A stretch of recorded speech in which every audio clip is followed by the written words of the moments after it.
Hello, everyone. Thank you for being here, and thank you all for being here, the people on stage and off stage. I'm going to target Tanya Bami first because, she's the root cause for all the trouble that Netflix causes. So, In a good way. yeah, in a But good you way. must say that. Yeah. But Tanya, tell me, how, with regard to series, you want the series to be rooted in some kind of cultural authenticity, but at the same time, you want to take the narrative forward. What is it that you look for in order to achieve this balance? Good afternoon, everybody. Thank you so much for being here. And that's a great question. It's really like our day job and also the stuff we dream of at night. But I would say a simple answer would be great stories, great ideas, lots of culturally rooted authenticity. But at best, I would say that, I don't think there's a trend that we chase. We're looking for those unique stories and ideas that can actually set the trend. I think the diversity that is possible and plausible for creators and platforms and audiences today is actually foremost for us.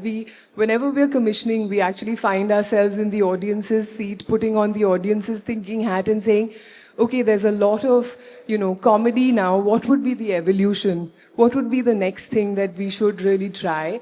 And just recently, we've been having these very rich discussions as a team.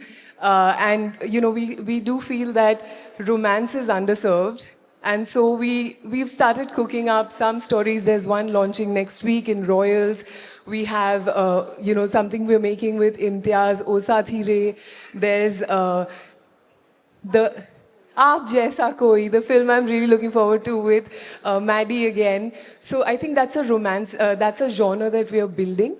But I think most of all, for our stories to be successful, I think the more locally rooted they are, the more universally appealing they are. And I think that would be the fundamental conversation and the fundamental insight behind our thinking.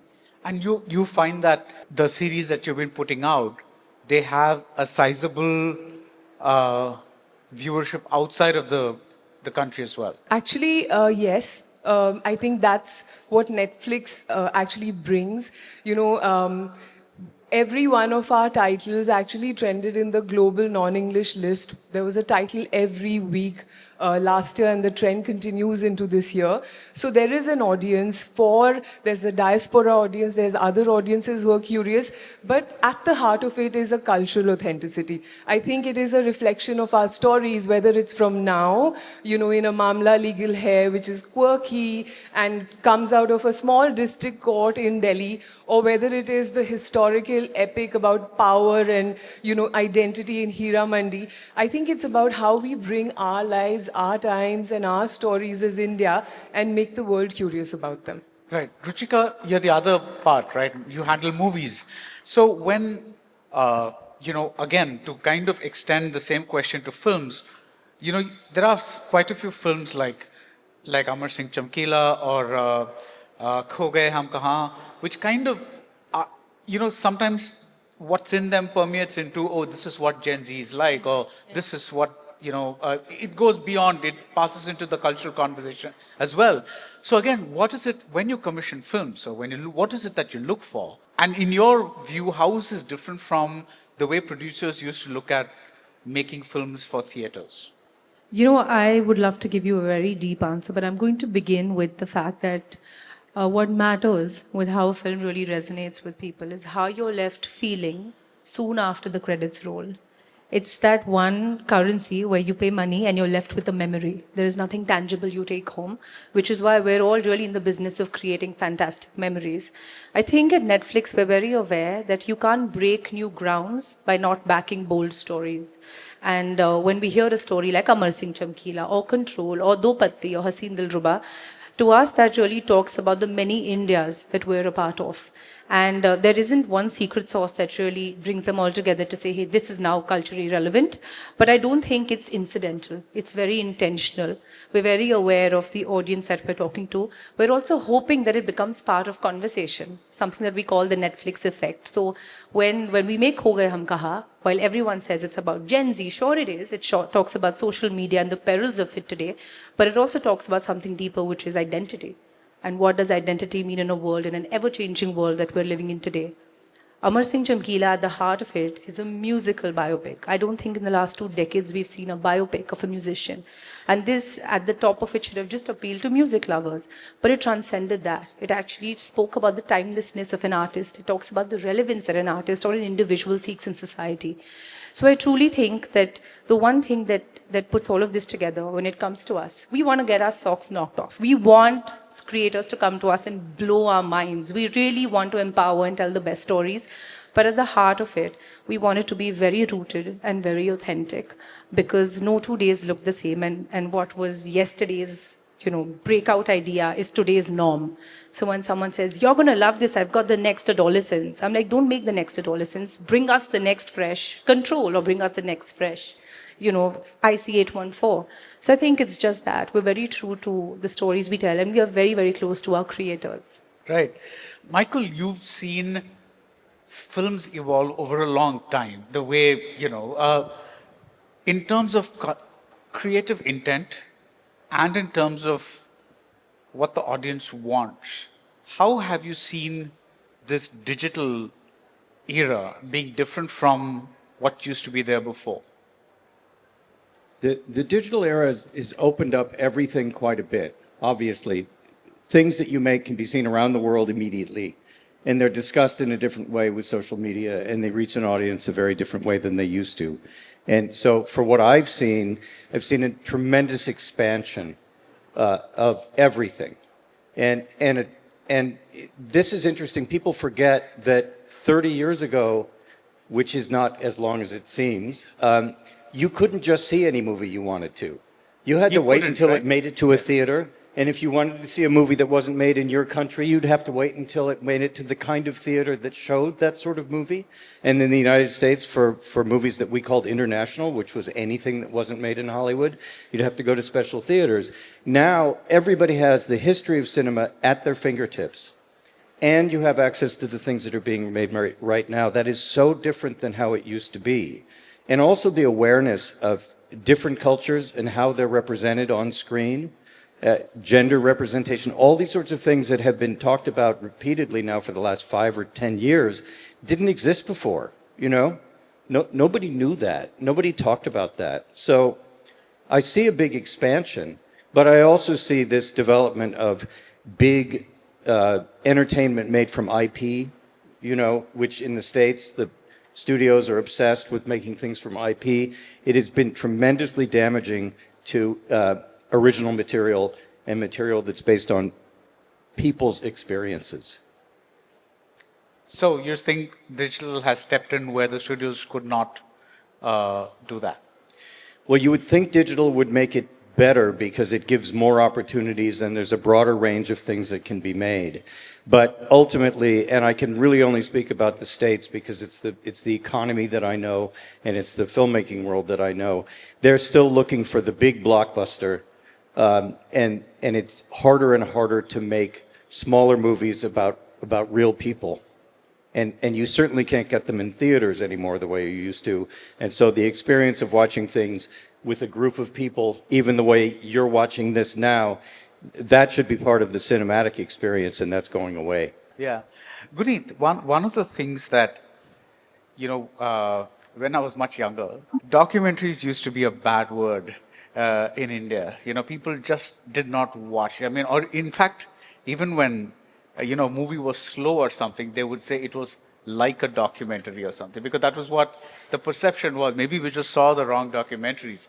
But you've opened up a new avenue. People like you have opened up this new avenue for documentaries, not only to be seen by a lot of people on digital platforms, but also you've taken them to the Oscars, you're an Oscar winner, all that. How do you see this as a producer, as a maker of documentaries, among other things? Thank you, and wonderful to be here. And documentary is also an art form of storytelling, right? So is music video, and so is feature film, and so is series. I definitely think coming with that consciousness to storytelling for it to be entertaining. It's very because people like Ruchika said, and like Tanya said, that the more local, the more global. People really want to go back with a feeling that they can last. Documentary actually is as real as it gets. It's real people, real stories, real stakes. You can't write any of it. So there are many kinds of documentaries. There is a follow doc. There is like a from Elephant Whisperers to Yo-Yo Honey Singh Famous, to Period End of Sentence, and to one of my favorite shows on Netflix, which is more reality, Indian matchmaking. So I'm just saying that there are all these kinds of format, which is real people, right? Real people having real conversations. So I feel that's very, very enriching, and people around the world are love watching real people, be it reality or be it something which is fly on the wall approach, which is Elephant Whisperers. So it's the documentaries have always been around. I think the digital world has come in, Netflix has come in, empowered a whole layer of storytelling and made documentaries cool and made documentaries be, absorbed by India at large. And of course, the awards help, but it's definitely the superpower of Netflix to identify them and take it all the way also. So I mean, I've always lived with those bad words. I've been the receiver of those bad words. If your film goes to a festival, I mean, at one point of time, you will be the world's amongst the best filmmakers in the world, but in India, you're art house, because you went to a festival. So I've always lived this life where outside India, it's like, oh, this is great cinema, and India is art house, Or you're even worse, you're a small filmmaker. So and I'm just like, well, my ROI is great. I've lasted 2 decades, made 40 films, also documentaries. But it's just, we like to put things in a box, and I think documentaries are the most enriching, exciting, thriving format of storytelling because you really don't know, it's not planned. We didn't know in Elephant Whisperers that Raghu will get taken away, Amu will come by, there will be Belly, they will get married. I mean, 3 years of just patience and nurturing a story and with a studio. So I love documentaries. Yeah. Yeah, so do we. And Supriya, when yeah, yeah, It's increasing. Thank you. Sorry, I'm just and she loves documentaries and brought home an Oscar for it. Not something everyone can boast of. yeah, yeah. Together. Thank you. If I can humble brag to just this room. It was Period End of Sentence and Elephant Whisperers both, and both with Netflix. And this year again with Anuja, which was not a documentary. But, it's together. So thank you for empowering.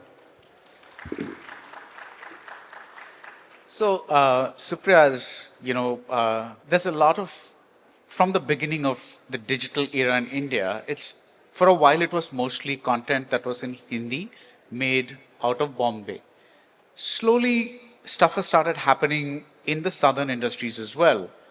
How do you see this both creatively and commercially?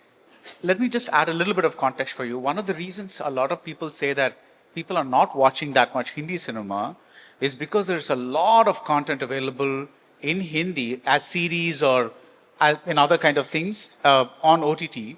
We don't have that kind of series or that many series or other things produced in the South. So, just putting all that in. I think I got the trick question because you're really asking us to pick when you ask that question.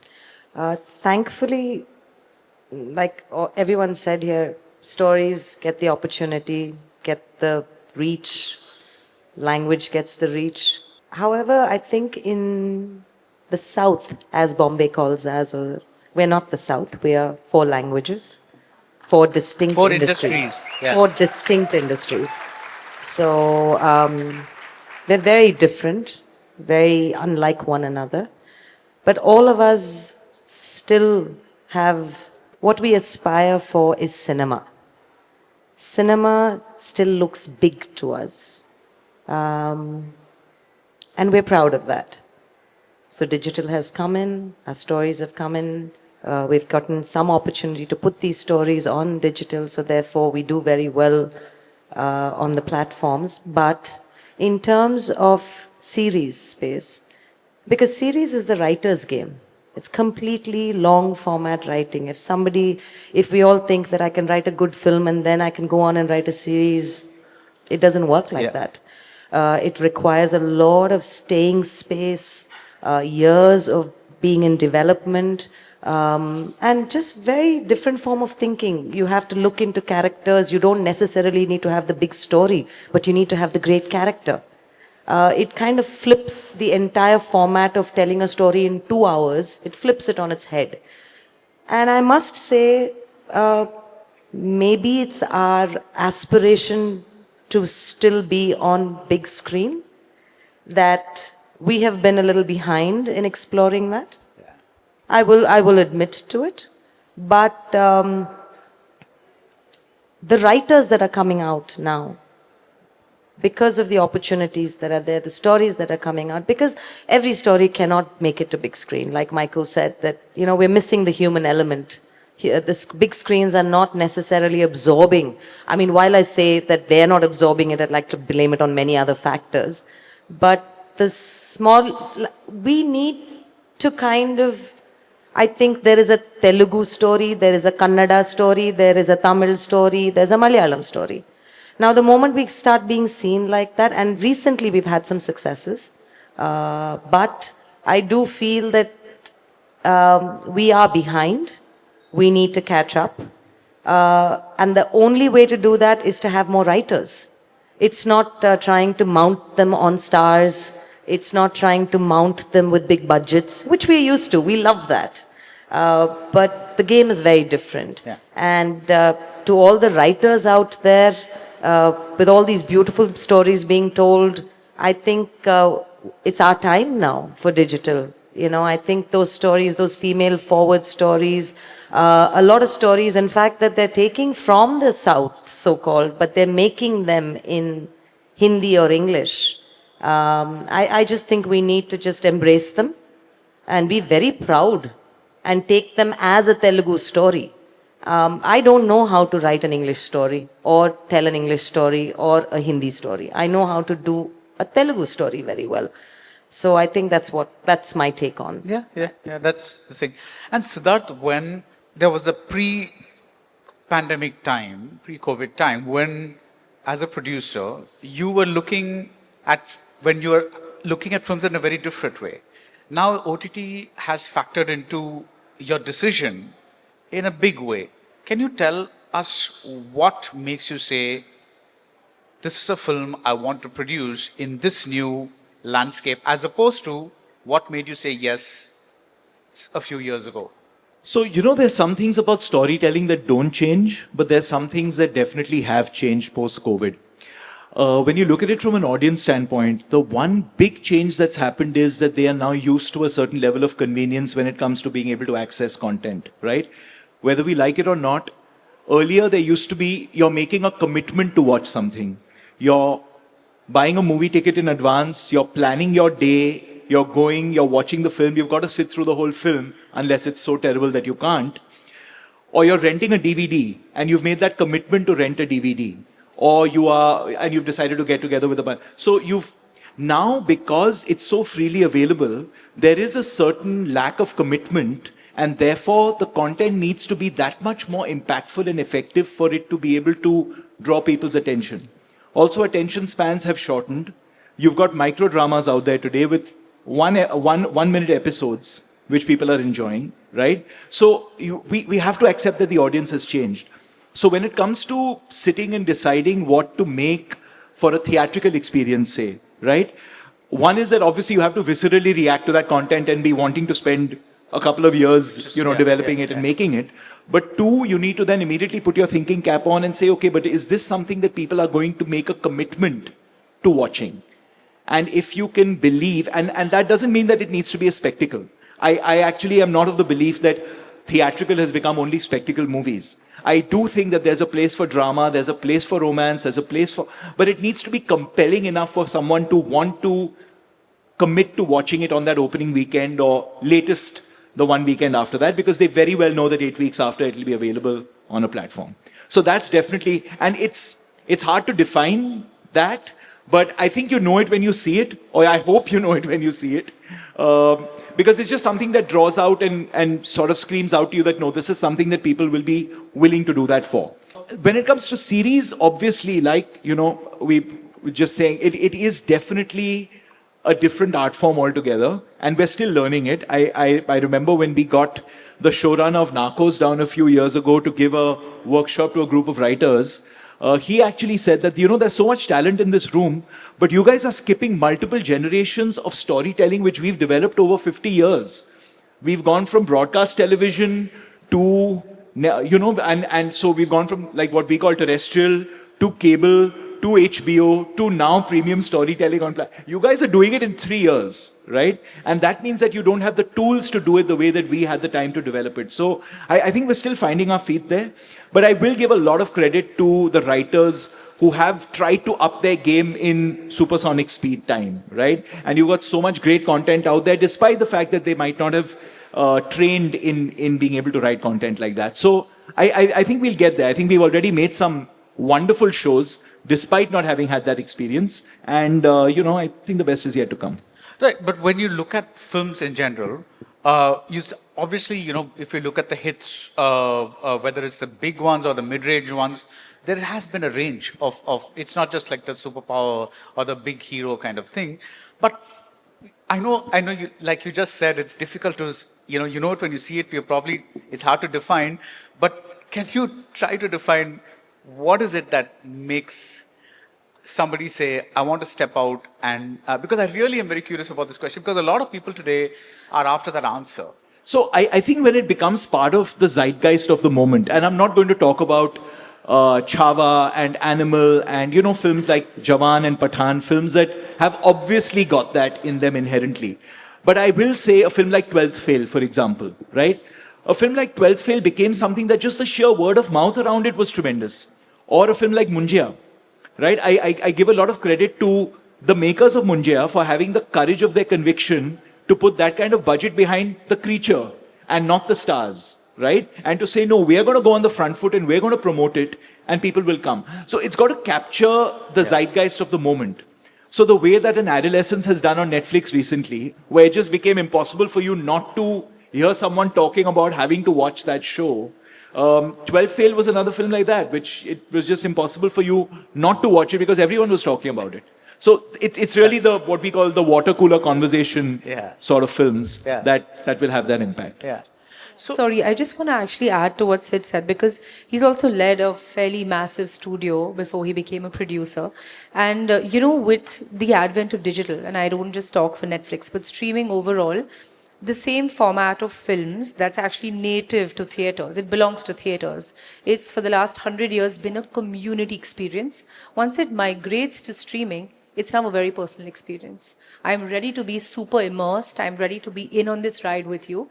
The minute it's a theatrical, I'm waiting for that suspension of disbelief. I'm waiting to be moved. So the lines are fairly blurred in how we approach an idea, but in how the audience takes it in. I think the artistic expression for how creators can come to it has just changed the game. It's the most democratic time of entertainment.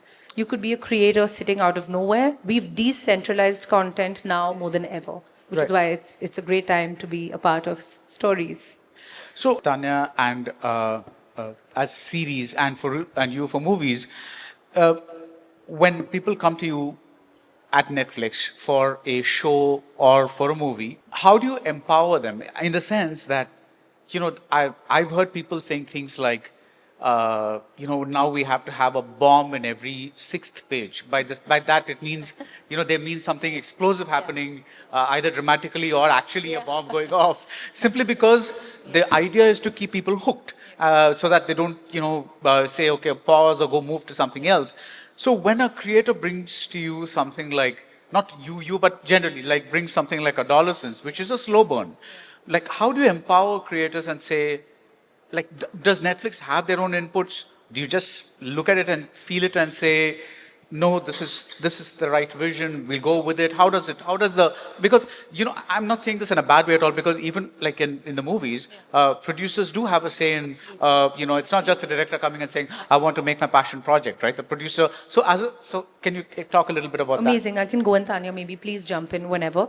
I think I'm going to just say we are totally championing innovation, but it's got to have the right intention. So today, when someone comes to us with an absolute clutter breaker or a really disruptive idea that doesn't seem comfortable enough, we're actually uncomfortably excited. We take a step back, even if it's breaking the rules of every possible filmmaking school rule, like Control did. It was a screen live thriller. It's shot on iPhones. You move from one screen to the other, or even Sector 36, where it's never who done it. You're almost unraveling the mind of a serial killer. I think we take a step back and really put our audience at the heart of it. So at no point are we like, oh, that's not going to work. Because in a theatrical, because it's a community experience, you've also got to open many doors saying, this may be an action film, but who's the girl? Where's that great song? Where are we shooting this? On streaming, that's actually never where we go. We're always like, that's a really compelling story. This is going to talk to, hopefully, this audience. And let's be really true to this audience. So I think the tools to empower the creator really come from be most authentic in what you're telling for this audience. The minute, pardon my French, you kind of bastardize what you're trying to tell, it belongs to no one. So it feels like a little bit of everything, but a little bit of nothing for no one. So I think innovation with intention is something that we're chasing when it comes to new breakout ideas. And the feeling that films always leave you with, I think I always say this to the team, is this an idea that's making you uncomfortably excited? So the word risk actually makes no sense to us. Everything's a risk. This is probably the only industry where you'll be like, I'm going to spend 100 crores and I will make 300 crores. That's never happening. You can spend 10 rupees and make 100 crores. You can spend 200 crores and make 10 crores. So you have no idea what the business is like. You've really got to put your money where your mouth is when it comes to stories. I have a secret to share. How we really make successful stories. And unfortunately, it isn't the algorithms. Hate to break hearts. Great storytelling is actually the only playbook that we have. So contrary to every belief that there's, either an algorithm or a formula or a prescription that's going to dole out the next hit, we look to you as creators and as writers, and I really, really want to double down on what Supriya said, that it is really the stories that are burning inside of us that we want to tell. It is really the stories that are waiting to be told from India. It is really the fresh voices that are actually, we're welcoming and opening our doors to walk in and really, and I'm just literally saying it as an experience, blow everybody's mind. I mean, what's there not to love in a Black Warrant, right? We saw it, we loved it, and within a couple of months, it was on the service being loved. And Bhardwaj, you know that, we've had this conversation. Similarly, on the other hand, and I will talk about Guneet's Yo-Yo Honey Singh, it's been a really long journey, but what a fresh take. The fans have loved it. His fans, which is really a large fandom, have given it a huge thumbs up, and it's been a successful feature in a format that isn't popular in India.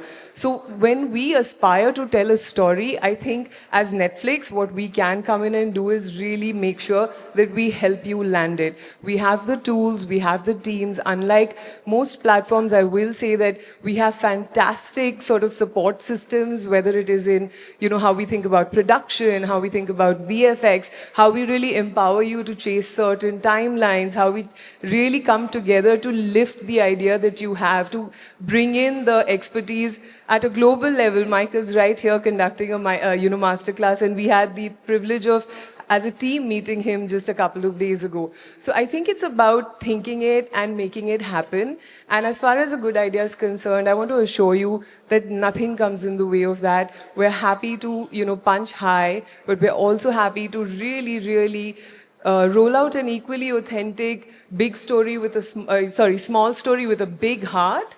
It is really about, it's the time to dream and dream stories, and we'll bring them to life together. Right. Supriya, what is, from what you've seen, what is like an extension of what Siddharth was talking about? There's a movie like Court that comes out of nowhere and becomes a blockbuster when you look at it in ROI terms. What is it that the audience wants? I mean, like, that something it's so difficult to kind of, because there are people who say today's audience is all Gen Z, the only people who come to theaters are age 18 to 22 or something like that. But then Court is not that kind of a movie. So is there any, like, anybody know anything? I don't think so. Yeah. I think we should, I'd like to say we don't know. We try. And Court for us, and it being made in Telugu and it becoming such a success. And when we talk about films like, we're talking about the spectacle films, this kind of goes against all the norms. It just says somebody told a nice story, they told it well, they told it sufficiently, they made me feel when I came out of the theater, I had something to talk about. That's it. And I think, while we're trying to break down with very, very big words, we're trying to break down dreams, hopes, storytelling, all of that. Really, when we cut to it, it's whether I like it or not. Now, when I sit down and I have a conversation with you, do you like what I'm telling you or not? I think the problem with storytelling or filmmaking, content creation, or whatever words we are trying to use, it's just that I want to be liked. And Court comes out very cleanly, not trying anything and just saying, I'm telling you a story. Do you like me? And I do feel that for the young people trying to get their feet into the game, don't try to, kind of hyper industrialize this industry. Don't try to look for the words, hyper-localization, hyper-globalization, cross-borders, this, that. I don't know. I mean, it's all great stuff. Yeah. I mean, I've learned the words myself in the last few years. But it's just whether you like to hear somebody, they were saying something, did it come across well? Is that idea interesting? And then comes the nuts and bolts. Because you have an interesting idea doesn't make a great film. There's a lot of work, lot of breakdown, lot of grit that goes into it. It's not glamorous. And I think when we're sitting up here, we're talking about everything that is beautiful. I'd really like I'm thinking everyone here, the young filmmakers here, they need to figure that this is hard work. So if you want to make a Court, you just have to believe in your idea and then put a lot of sweat, blood, and hope that it works. Yeah, yeah. Because we don't know if it's going to work. Right. So in the US, what Siddharth talked about, the attention deficit problem. Yeah. How does it work over there? I mean, is there a pressure there to conform to a certain system where, you're giving people something all the time through, or is there? Yeah, there's a certain kind of relentless storytelling that is pushed commercially by content creators in the United States. You have to have things happen, and you don't let things just sit. And I think in relation to what Supriya just said, that we make our shows about people, and that you have to live with people the way we live with people in conversation and in our lives. And that's why, these documentaries work so well, because we're living with people. That's why these stories matter. And it's funny when people want to just push to tell a story quickly because they think the audience doesn't have the attention span. I can't imagine that people's attention spans have really changed. I just think people are capable now of looking at something for 2 minutes and being satisfied that they got their 2 minutes worth. But that doesn't have anything to do with how we watch long form movies or series, which really are really long form. But even, the kind of stories that people tell, what I love listening to what everybody here is saying is that it really is just about the characters. Yeah. That's all we do is we connect to them. And if you're telling stories about about people that we haven't met before on screen, then it's even better. So you can't predict it. You can't say, well, this is the zeitgeist, this is what people want to see. No, they just want to be with people that they like to spend time with on screen. Is that the same for you, Guneet? You look for subjects that people want to spend time with? That's as simple as that? No, I actually I think it's a very personal medium. And between the studio and the writer, there is a producer, which Supriya was also mentioning, that it is hard work and that nurturing is led by producers, I feel. I think I've always gone with something that's moved me. And if it's moved me, it'll move the world, you know. So it's so intuitive and it's so difficult to, explain, it's truly like, reading a lunchbox, you just feel really nice after reading it. It flew from its page. So there's no logic to it. In fact, when we made Lunchbox, there was a lot of conversation. Is this documentary? Because there was this Dabbawalas portion, which was which you were following the Dabbawalas. So so you're constantly, there's a lot of innovation in storytelling, but at deeply, does it work for yourself? And not to sound delusioned. I think empower yourself and surround yourself with people who can also pull holes and build a very thriving collaborative community that allows you to ask the right questions, creates space for the writer to step in and excel. The ideas, the solutions will come from the genius brains of writers. But as producers, it's our job to create that window, is to constantly nurture, is to constantly ask those questions and make it the best version. It takes a while. It's not easy. And that is when, you feel like, how did this get made? Maybe it was like the first round that got made. And then, we are doing 17 drafts of a film. Because it is like that little diamond that you're constantly chipping away, you're constantly polishing, you're constantly, but not taking away the large feeling that there is and how does it end.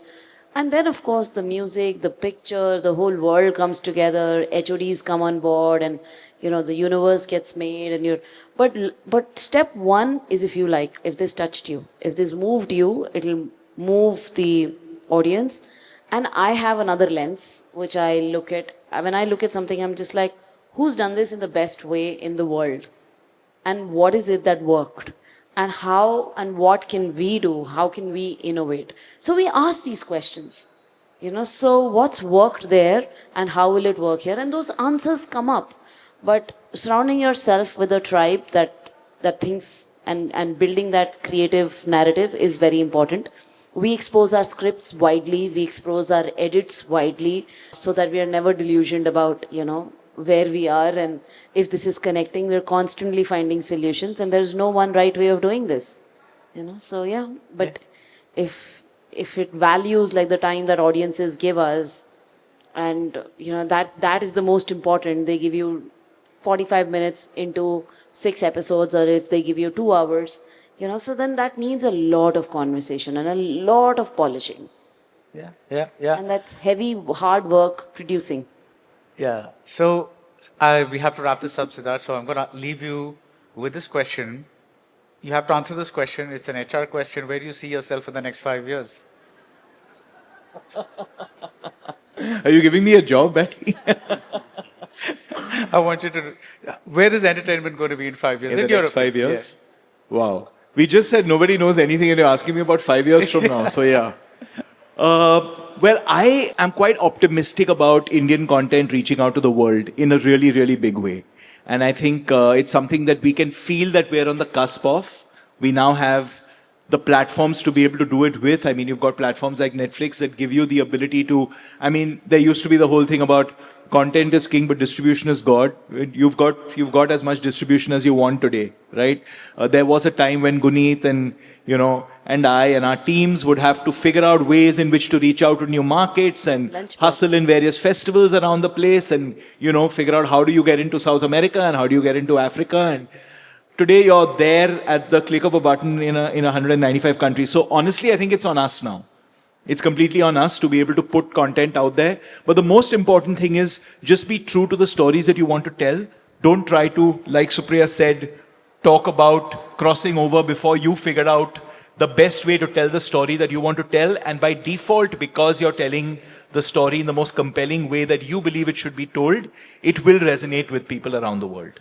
Right. And thanks everyone, especially for one thing, because it was refreshing to hear all of you in some way or form use the word content, because I've met a lot of purists who say they hate that word. They don't want to use the word content because this is art and this is cinema. And it was strangely refreshing to see that word being used a lot today, however we watch it, whether we want to say art or content or whatever it is.